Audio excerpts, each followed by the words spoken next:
أعوذ بالله من الشيطان الرجيم.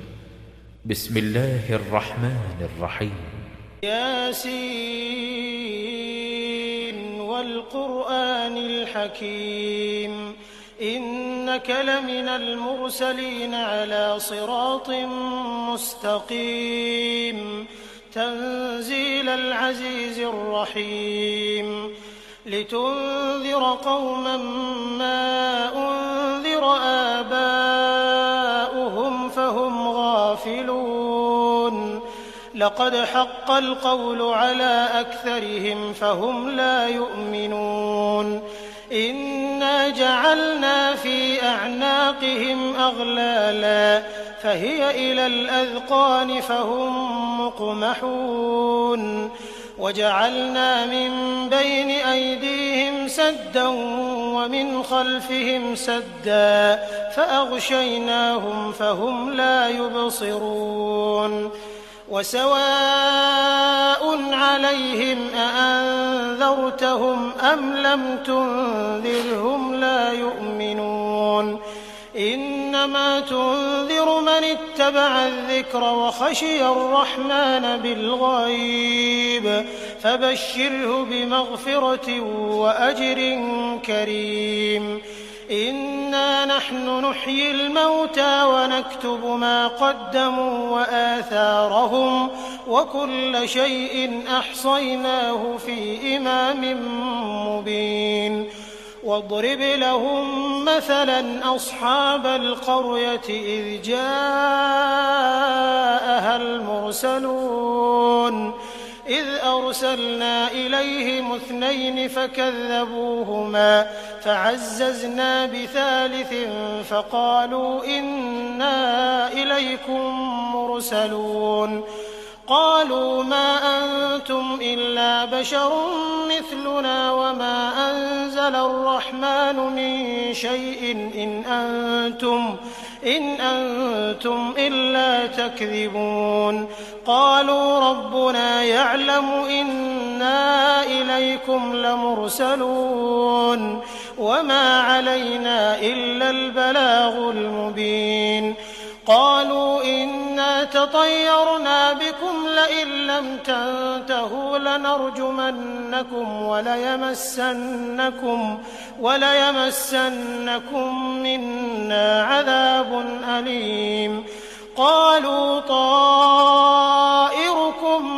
معكم أئن ذكرتم بل أنتم قوم مسرفون وجاء من أقصى المدينة رجل يسعى قال يا قوم اتبعوا المرسلين اتبعوا من لا يسألكم أجرا وهم مهتدون وما لي لا أعبد الذي فطرني وإليه ترجعون أأتخذ من دونه آلهة إن يردني الرحمن بضر لا تغن عني شفاعتهم شيئا ولا ينقذون إني إذا لفي ضلال مبين إني آمنت بربكم فاسمعون قيل ادخل الجنة قال يا ليت قومي يعلمون بما غفر لي ربي وجعلني من المكرمين وما أنزلنا على قومه من بعده من جند من السماء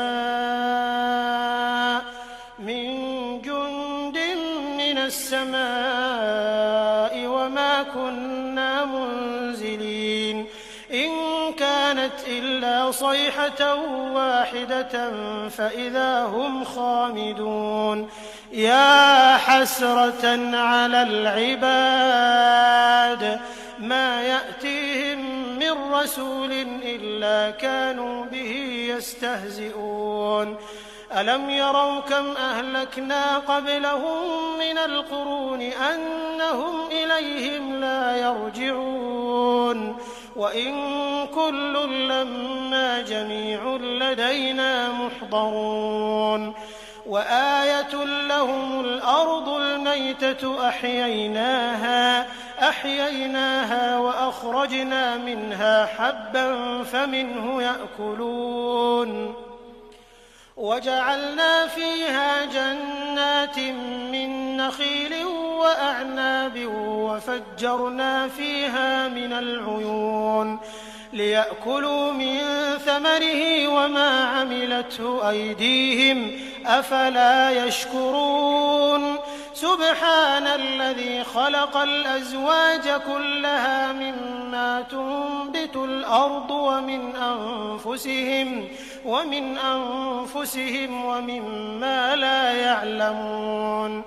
وآية لهم الليل نسلخ منه النهار فإذا هم مظلمون والشمس تجري لمستقر لها ذلك تقدير العزيز العليم والقمر قدرناه منازل حتى عاد كالعرجون القديم لا الشمس ينبغي لها أن تدرك القمر ولا الليل سابق النهار وكل في فلك يسبحون وآية لهم أنا حملنا ذريتهم في الفلك المشحون وخلقنا لهم من مثله ما يركبون وإن نشأ نغرقهم فلا صريخ لهم ولا هم ينقذون إلا رحمة منا ومتاعا إلى حين وإذا قيل لهم اتقوا ما بين أيديكم وما خلفكم لعلكم ترحمون وما تأتيهم من آية من آيات ربهم إلا كانوا عنها معرضين وإذا قيل لهم أنفقوا مما رزقكم الله قال الذين كفروا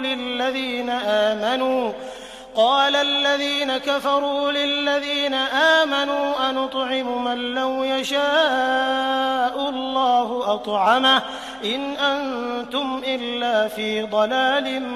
مبين ويقولون متى هذا الوعد إن كنتم صادقين ما ينظرون إلا صيحة واحدة تأخذهم وهم يخصمون فلا يستطيعون توصية ولا إلى أهلهم يرجعون ونفخ في الصور فإذا هم من الأجداث إلى ربهم ينسلون قالوا يا ويلنا من بعثنا من مرقدنا هذا ما وعد الرحمن وصدق المرسلون إن كانت إلا صيحة واحدة فإذا هم جميع لدينا محضرون فاليوم لا تظلم نفس شيئا ولا تجزون إلا ما كنتم تعملون إن أصحاب الجنة اليوم في شغل فاكهون هم وأزواجهم في ظلال على الأرائك متكئون لهم فيها فاكهة ولهم ما يدعون سلام قولا من رب رحيم وامتازوا اليوم أيها المجرمون ألم أعهد إليكم يا بني آدم ألا تعبدوا الشيطان إنه لكم عدو مبين وأن اعبدوني هذا صراط مستقيم ولقد أضل منكم جبلا كثيرا أفلم تكونوا تعقلون هذه جهنم التي كنتم توعدون اصلوها اليوم بما كنتم تكفرون اليوم نختم على أفواههم وتكلمنا أيديهم وتشهد أرجلهم بما كانوا يكسبون ولو نشاء لطمسنا على أعينهم فاستبقوا الصراط فأنى يبصرون ولو نشاء لمسخناهم على مكانتهم فما استطاعوا مضيا ولا يرجعون ومن نعمره ننكسه في الخلق أفلا يعقلون وما علمناه الشعر وما ينبغي له إن هو إلا ذكر لقد حق القول على أكثرهم فهم لا كان حيا ويحنا جعلنا في أعناقهم أغلالا فهي إلى الأذقان فهم مقمحون وجعلنا من بين أيديهم سدا ومن خلفهم سدا فأغشيناهم فهم لا يبصرون وسوى فيها منافع عليهم أفلا يشرتهم أم لم واتخذوا من دون الله آلهة لعلهم إنما تنذر من اتبع الذكر وخشي الرحمن بالغيب فبشر فلا يحفرة وأجرهم كريم إنا نحن نحيي الموتى ونكتب ما قدموا وآثارهم وكل شيء أحصيناه في إمام مبين وضرب لنا مثلا أصحاب القرية إذ جاء العظام وهي رميم قل يحييها الذي أنشأها أول مرة فكذب بكل خلق فعززنا بثالث فقالوا إن من الشجر الأخضر نارا قالوا ما أنتم إلا بشر أوليس الذي خلق السماوات والأرض بقادر على إن أنتم إلا تكذبون